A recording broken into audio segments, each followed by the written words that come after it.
The Gulf oil spill is undeniably the worst environmental disaster in human history.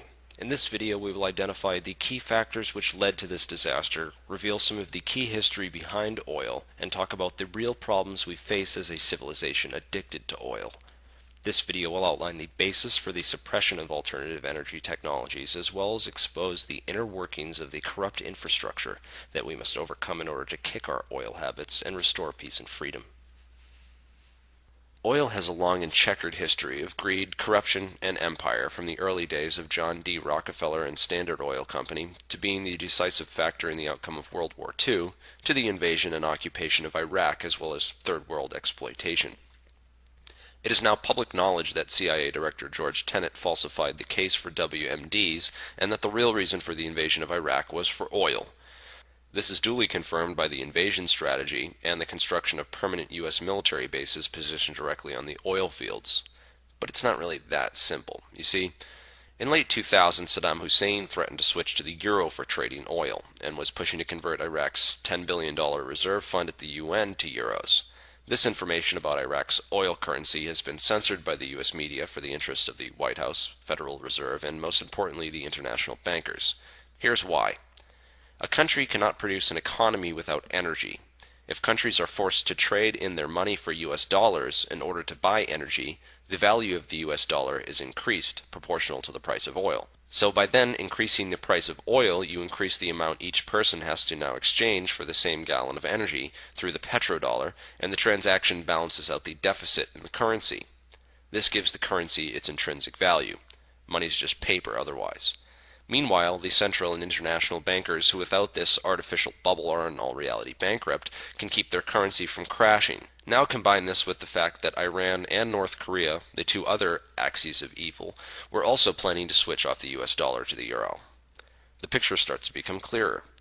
The banking systems of the Western world and most of the globe rely on the commoditization of finite raw resources that are forcefully traded through the US dollar in order to keep their currency and economic frameworks afloat. Dishonest and corrupt banking practices around the world create an unnatural dependency on oil and other forms of energy. This is why economic hitmen like John Perkins say that their first job was to construct a power plant and loan third world countries the money at interest to pay for it, thereby enslaving them through debt and dependence on the energy and its infrastructure. In his book, The Best Way to Rob a Bank is to Own One, William Black details the process by which banks create money virtually out of nothing through a process known as fractional reserve banking. Earlier in Europe, banks would hold people's gold deposits and issue them paper banknotes to represent their gold being held in the vaults. The banks realized that people only touched a small fraction of the gold in the reserve and began lending out double the amount of banknotes than they had gold in the vault. The term fractional reserve comes from this process of only keeping a fraction of the deposits in reserve, thereby allowing the rest to be lent out at interest. And as long as too many people didn't try to exchange their paper money back for gold at the same time, the banks would still have enough gold in the vault to cover those who did. By doing this, they were able to create money that wasn't really backed by anything except for the paper that it was printed on, meanwhile allowing them to lend it out to others while collecting interest on this money that didn't really exist. The Federal Reserve was created in 1913 leading into World War I and was a way for competing bankers to create a cartel capable of lending massive amounts of money created out of nothing to the countries in the war, and then collect immense amounts of interest from these nations indebted to this privately owned corporation after the war. The Federal Reserve is able to print money at a 9-to-1 ratio, not just 2-to-1, which means that they can lend out 90% of their net worth while claiming it is still fully intact. This money is then lent to other banks, where 90% of that money can then be lent out again, over and over, through this fractional reserve process, until $100 can be turned into $10,000 out of thin air. The result of this is the dilution of the US dollar's value. When the Fed prints more banknotes than it has value in reserves, it reduces the buying power of the bills already in circulation. A common trick used to balance out the devaluation caused by fractional reserve banking is the use of inflation. The bankers say, oh, it's not that the buying power of the US dollar has gone down, it's just that it takes more of the same money to buy the same things as before, which is a deceptive way of basically saying the same thing.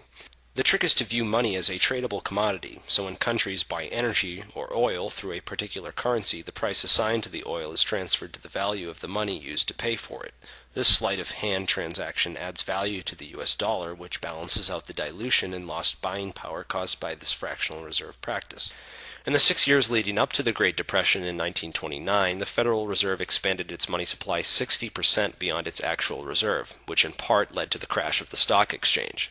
After the value of industries, companies, and properties hit rock bottom, the bankers were able to buy out much of the United States colleges, newspapers, and industries at cut-rate prices. And don't forget that they were able to print more money out of nothing to pay for these purchases while everyone else was down and out. Similar corrupt practices have been used in the past, even leading up to the creation of antitrust laws. Oil tycoon John D. Rockefeller of Standard Oil spent several years shipping his oil at half price while undercutting his own cost. As a result, he was able to put all of his competitors out of business.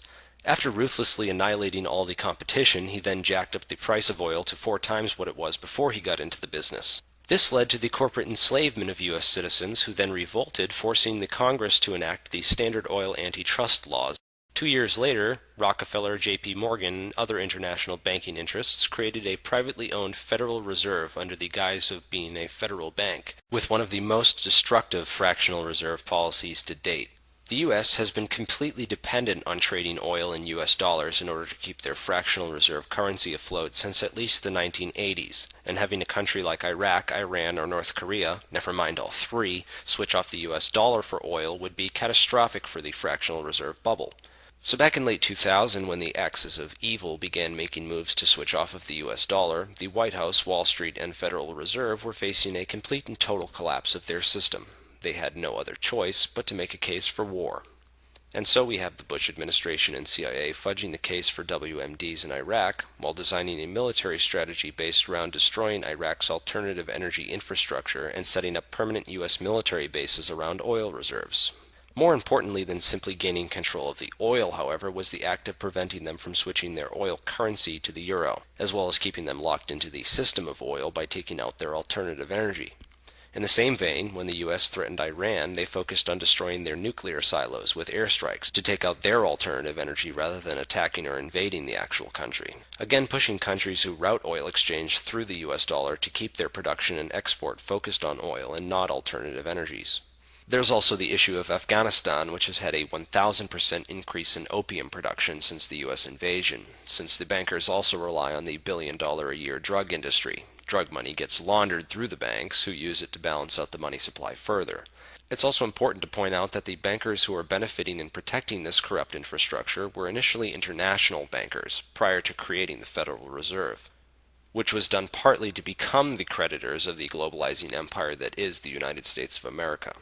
If you look at who is making the most off of the wars, most would think that it's Halliburton. Dick Cheney had close to 450,000 stocks in Halliburton during the Iraq War, and the Carlyle Group, who are making a massive amount of money through the contracts to build military bases, planes, tanks, ammo, vests, etc. Halliburton also does a lot of the corporate development in the countries around the world after wars and disasters such as Indonesia and Katrina, as well as building a prison industry in the land of the free. The trillions of dollars funding the production of these products that are lining Cheney and Bush's pockets generally comes from the U.S. tax dollars, as well as the bonds created out of nothing from the Federal Reserve that lowers the buying power of the U.S. dollar.